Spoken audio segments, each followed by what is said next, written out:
The journey that began with a cold, uncertain arrival at Heathrow in January finally finds its warm, triumphant conclusion in late 2026 after enduring the storms of legal battles, the heartbreak of profound loss, and the relentless pressure of a hostile environment. Paul finally found his footing. Settling down with Amara wasn't just a romantic choice, it was the foundation of a new, stable life. A beautiful bridge connecting his African heritage with his British future. The cramped, uncertain rentals of his early days were gone. Paul and Amara moved into a small, but light-filled apartment in Stratford, East London, right next to the buzzing innovation hubs of Here East. This wasn't just a place to live, it was their sanctuary. The walls told their story. Amara's intricate engineering blueprints hung alongside the vibrant, traditional fabrics Paul's family had sent from home. Their home became a hub of connection, a stark contrast to the isolation Paul once felt. In 2026, they started a new tradition, Sunday Jollof Nights. Around their table, you'd find a lively mix of students from Imperial College London, brilliant minds discussing the future, sitting right next to the friends Paul had made during his tough warehouse days.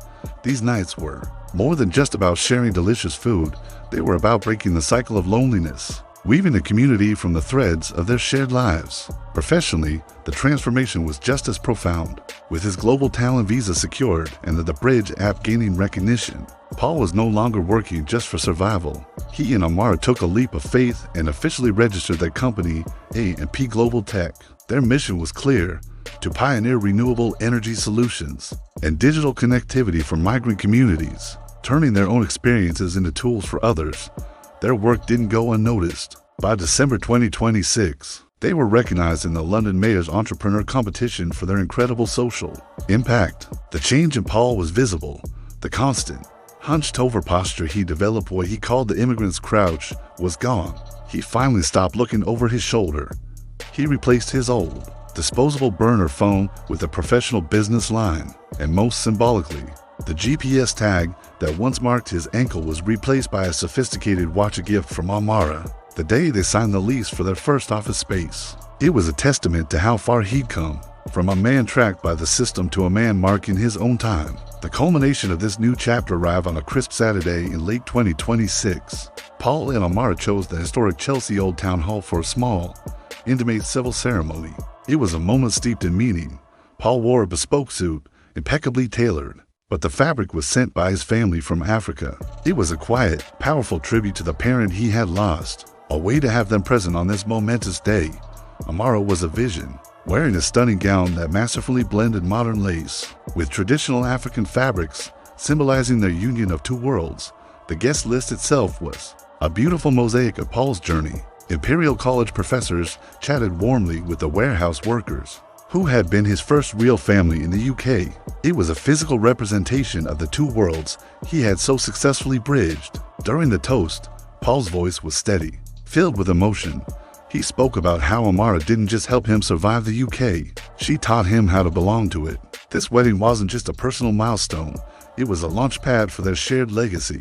Marriage brought a new, profound layer of legal and emotional security. Having finally cleared his name, after the heroin arrest involving Amanda, Paul smoothly transitioned from his global talent status to a family visa pathway as Amara's spouse. For the first time since that chilly January morning at Heathrow, he felt the heavy weight of the immigrant's crouch lift completely. The gnawing fear of documentation checks, of being questioned, of being seen as other, was replaced by the simple, solid stability of a shared home, a joint bank account, and a future built together. Instead of a traditional wedding registry filled with gifts for themselves, they asked their guests for something more meaningful.